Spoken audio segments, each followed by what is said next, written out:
Well, I was president between 1998 and 2000. And of course, like every board that begins their work, we had lots of ideas, and we were very excited about those ideas. And you don't get too far into things, and you start to feel this sort of urgency. You start to realize just how fast 2 years can go by. But given that, there were some things that we were able to accomplish that we felt real good about. And a lot of it was based upon input that we had received from our members, a lot of board discussion. And from that, I think the things I remember most, if we had an overriding theme to our approach to things, it was sort of just doing a checkup of the organization, things that we had done in the past, current practice, and just sort of questioning whether or not there was validity in all of those things that we did, and assuming that there was, are we doing them to the very best of our ability, or are there some things that we perhaps wanted to tweak? And from those conversations, we looked at our board configuration. And ultimately, through a lot of conversation, we proposed to the membership to combine a couple roles. We had the luxury, we were 3 or 4 years into having an executive manager who was doing a lot of the day-to-day work, treasury functions, and so we chose to combine secretary and treasurer into one role. And we also took a look at the representation, the curricular officer for community college and for university, and ended up combining those into one role. So we did some board configuration work. We also proposed a commission project for our all-state groups, wanting to reward composers in the state of Washington among our membership, and encourage that. So we started this commission project where we'd have a piece written for an all-state group on a rotating basis. How did that go? It must be doing well because it's still current practice. So pretty proud of that, and I think it's been well received. And it's such a kick to go to a concert and have one of our own members' works being featured by our kids. That's pretty cool. And then the other piece, as is, I think, has been ongoing forever, just looking for every board, every president has the same ambition, making sure that we're serving all teachers well. And one of our focuses, as has been, again, the case for many boards, is to take a look at how we were serving our general music teachers, elementary general music teachers. And from those conversations, we were so fortunate. We had Lynn Brinkmeyer on our board at the time as our general music curricular officer. And I said, Lynn, what can we do? What can we do to really serve that level of our teachers well? And talked about a lot of things, and then she just proposed this brilliant idea of an elementary honor course. And so the first one didn't occur until the biennium after us, but we laid the groundwork for our first all-state youth honor course, and that's just been again a kick to watch year after year after year, and watch that program grow and sustain itself.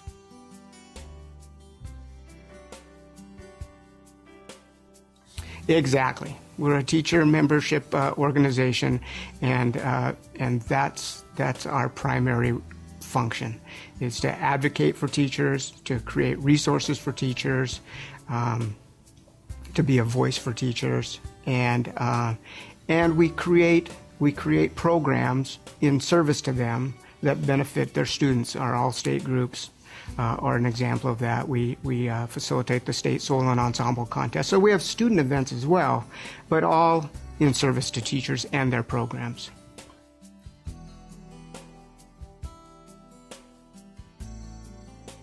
I don't know that there was anything that was, like laugh out loud chuckle.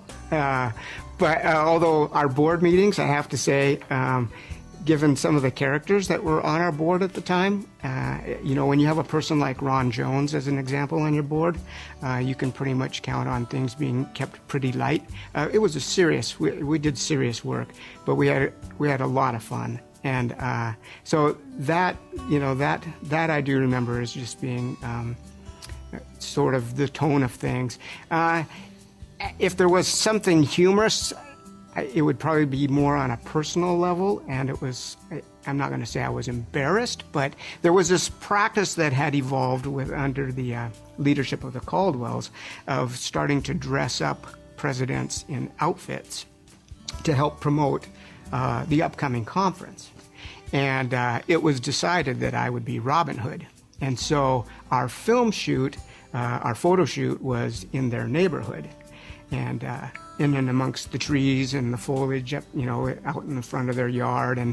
And so here I was romping around their neighborhood in green tights with a bow and arrow. And I'm sure the neighbors sort of wondered what was up with that. But I still have those tights, and quite proud of those. So it's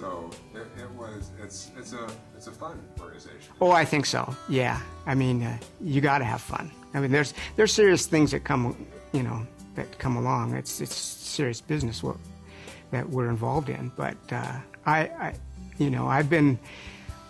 my first elected position was in 1996. Did a lot of committee work before that, and I cannot remember a time when things weren't a whole lot of fun.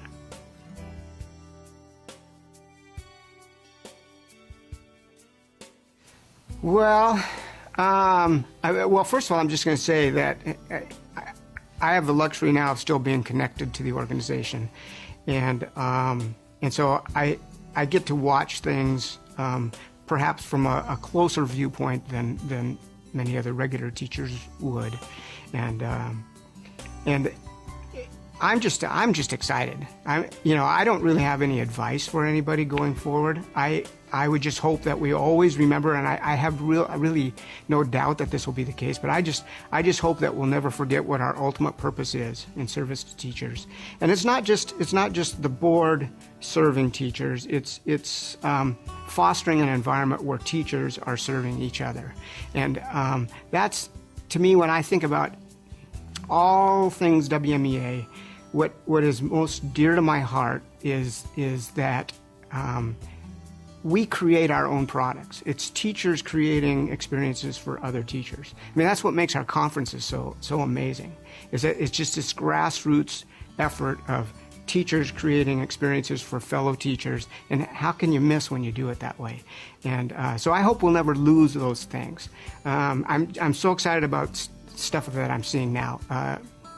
The work that's being done with collegiate chapters, and allowing our music education majors across the state at our colleges and universities to feel more and more a part of this organization, starting then and then continuing on.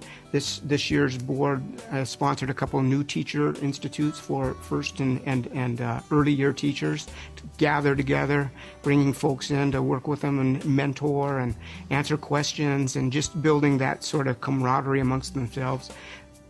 Fantastic stuff. There's been more surveying of members. This last year with the solo and ensemble contest, there were several rule change proposals, and the board openly solicited feedback on those proposals for them to factor into their decision making. They were ultimately going to make decisions regarding these rule change proposals, but they listened to everybody, and just those things to me are just so exciting, and I hope we'll see more and more of it in the future.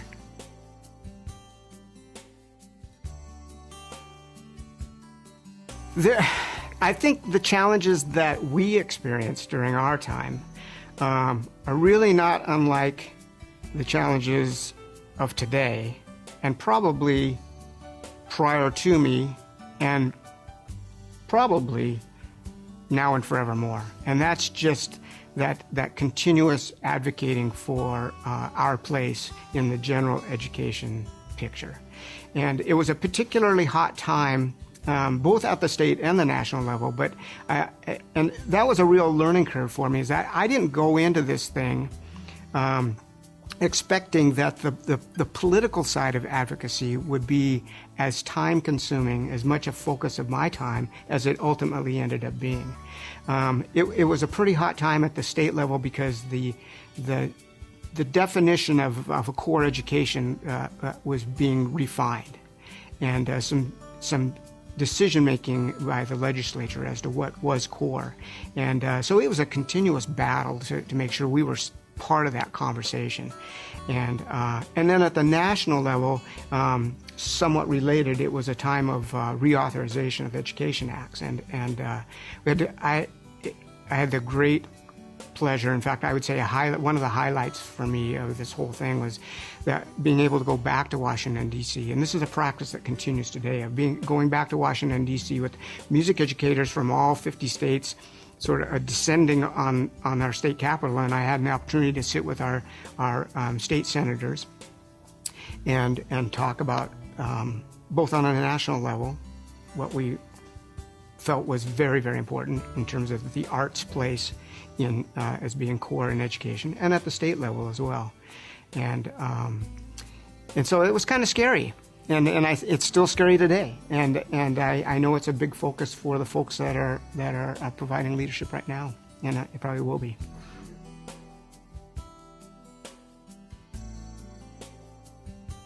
I think that if I could, I would just. I had the opportunity, as when this invitation came to share some thoughts. I went back and I looked at some of the articles that I had written for Voice magazine, and that really was my only opportunity in print to thank everybody for this opportunity that I had had. And since I'm on camera now, I would like to take that opportunity again, because going so far back. There were people. For whatever reason, there were people that had confidence in me, or perhaps saw something that asked me to run for an office, and that was just a mind-boggler in itself. And then to ultimately be elected, I'm just so thankful that I've had this opportunity, and I'm thankful to those people. I won't name them all, but. There's just some people who have been very special professionally and personally to myself, and certainly my family that's been along with me at all the work with the conferences, and my wife, just amazing. So both professionally and personally, this has just been a life-changing experience for me, and I'm so appreciative of that.